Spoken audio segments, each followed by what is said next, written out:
सभी कन्या राशि के दर्शकों, आपका हार्दिक स्वागत व अभिनंदन करता हूं हमारे इस YouTube चैनल पर नवंबर 2022 के मासिक राशिफल में। मासिक राशिफल आपको ये बताता है कि कौन सा समय आपके लिए उचित और अनुचित है, किस कालखंड में आपको क्या करना चाहिए और आपके लाभ की, भाग्य की, कर्म की, धन की, बुद्धि की, दाम्पत्य जीवन की, सम्मान की, सुख साधनों की स्थिति क्या रहेगी। हमारी जिंदगी 12 चीज़ों के इर्द गिर्द हमेशा घूमती है और वो 12 स्थान होते हैं, 12 भाव होते हैं। अगर इससे हट करके हमारा जीवन घूमता हो तो आप मुझे बता दीजिएगा। सम्मान हर किसी को चाहिए, पैसा भी चाहिए, दूसरा भाव। तीसरा भाव साहस भी चाहिए। चौथा सुख साधन भी चाहिए, बुद्धि, संतान, उन्नति, एजुकेशन भी चाहिए। तो छठे भाव में रोग, चोट, शत्रु, बाधा आती हैं। सप्तम में हमारा दाम्पत्य जीवन है तो अष्टम में आयु है, नवम में भाग्य, दसम में कर्म, 11वें में लाभ और 12वें में मोक्ष। अब बताइए, इन 12 चीज़ों से परे अगर जीवन में कुछ है तो मुझे बोलिए।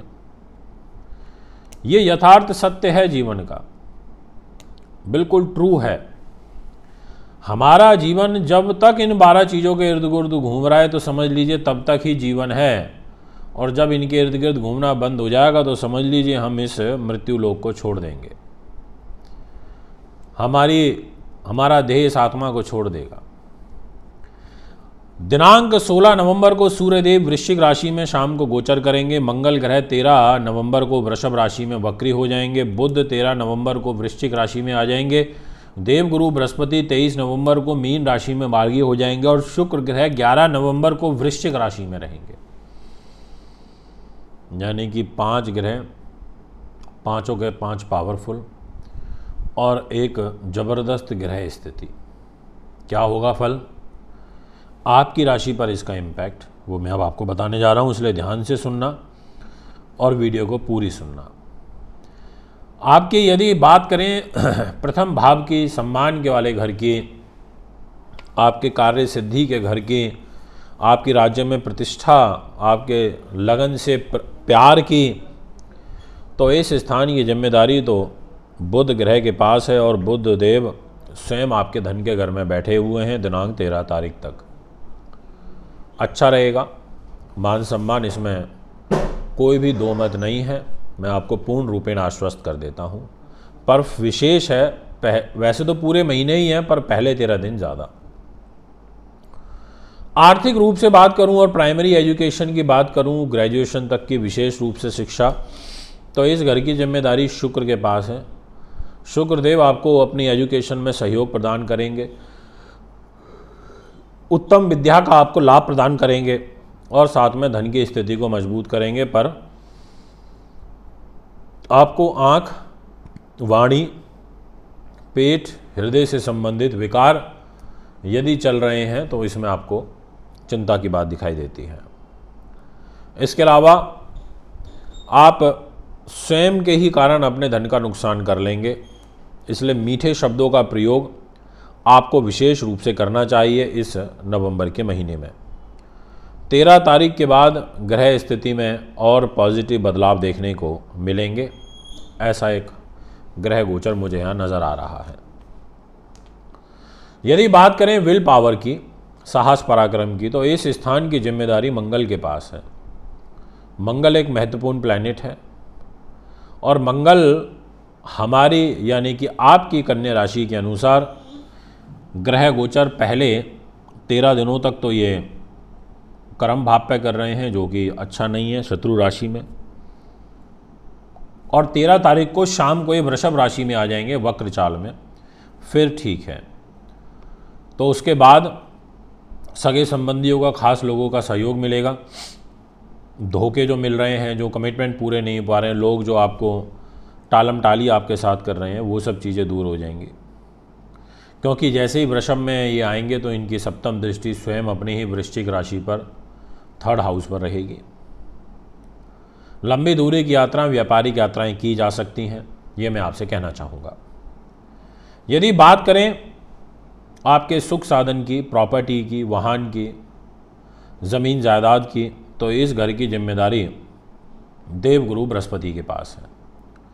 और देवगुरु बृहस्पति बहुत अच्छे ग्रह हैं और दिनांक 23 नवंबर से बहुत ज़्यादा पावरफुल भी हो रहे हैं।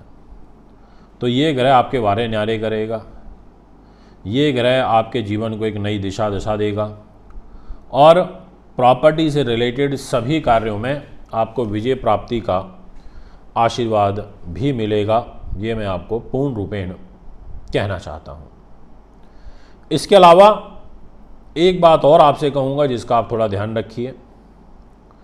एजुकेशन, लव लाइफ, नीति प्रबंधन, आपका यश, आपकी विद्या, मंत्रणा शक्ति, शास्त्र ज्ञान, मंत्र सिद्धि, लॉटरी शेयर, अकस्मात धन लाभ, ये सभी शनि महाराज के पास है और शनिदेव अब मार्गी गति से आगे बढ़ रहे हैं और इनकी 10वीं दृष्टि तुला राशि पर आपके धन के घर पर रहेगी। इसीलिए धन के साथ आपकी बुद्धि का सुंदर समन्वय बन रहा है। काम बनेगा, काम सिद्ध भी होगा, ये आपको पूर्ण रूप से कहना चाहता हूँ। रोग, चोट, शत्रु, बाधा, तनाव, टेंशन, ये सब भी शनिदेव के पास है। इनमें आप ज़रूर गिरे रहेंगे, पर अगर पहले आप 100% गिरे हुए थे तो अब आपकी समस्या लगभग 30% कम हो जाएगी। यदि बात करें आपके दाम्पत्य सुख की, तो इस स्थान के पूर्ण रूपेण जिम्मेदारी आ जाती है देवगुरु बृहस्पति के पास, जो कि एक हंस नाम का महापुरुष राजयोग बना करके आपकी जन्म पत्रिका में बैठे हैं। और इस राजयोग का बेनिफिट आपको साझेदार से मिलेगा, व्यापार में लाभ के रूप में मिलेगा, वाद विवाद, मुकदमे इत्यादि से दूरी के लिए मिलेगा, भाई बहन से आपको सहयोग मिलेगा। यदि आप भाई बहन की संतान के साथ मिलकर कोई कार्य कर रहे हैं उसमें मिलेगा, रियल एस्टेट के काम में है तो मिलेगा, दैनिक आय में बढ़ोतरी होगी, व्यापारिक समझौते होंगे, प्रत्यक्ष और अप्रत्यक्ष रूप से जो शत्रु हैं उनसे मुक्ति मिलेगी। आपको ऐसी ग्रह स्थिति बन रही है, ये मैं कहूँगा। भाग्य स्थान की जो जिम्मेदारी आ जाती है वो स्वयं शुक्र के पास है और शुक्र देवता दिनांक 11 तारीख को वृश्चिक राशि में आ जाएंगे और ज़्यादा अच्छे हो जाएंगे और उससे पहले ये स्वयं भाग्येश होकर धन पर बैठे हैं। तो ओवरऑल एक कंक्लूजन ये निकलता है कि पैसे की कमी तो आपको इस महीने में नहीं रहेगी, पैसा आता रहेगा। सरकारी नौकरी वालों का भी काम चलता रहेगा। ये ज़रूर है कि पहले 12 दिन थोड़ा सावधान इसलिए रहना है क्योंकि शत्रु राशि में मंगल रहेंगे तो ये कार्यों को बिगाड़ देते हैं और परेशानी में लेकर के आ जाते हैं, इसलिए थोड़ा ध्यान रखिएगा। दोस्तों, ये है आपका ग्रह गोचर। अगर आप भी कुंडली बनवाना, दिखवाना, पूजा पाठ या रत लेना चाहते हैं तो मुझे संपर्क कर सकते हैं। एक बार पुनः आगामी कार्यक्रम में उपस्थित होऊंगा। आपके सामने शेड्यूल चल रहा है हमारा, जिसमें बताया गया है लुधियाना, जालंधर, अमृतसर, जम्मू व मुंबई में मैं अवेलेबल रहूँगा। और हस्तलिखित वर्ष फल बनवाने के लिए आप हमें ऑर्डर कर सकते हैं, बुकिंग हमने चालू कर दी है। एक बार पुनः आपके बीच में हाजिर होऊंगा एक और नई वीडियो लेकर के। तब तक के लिए मुझे इजाज़त दीजिए। नमस्कार, बहुत बहुत धन्यवाद।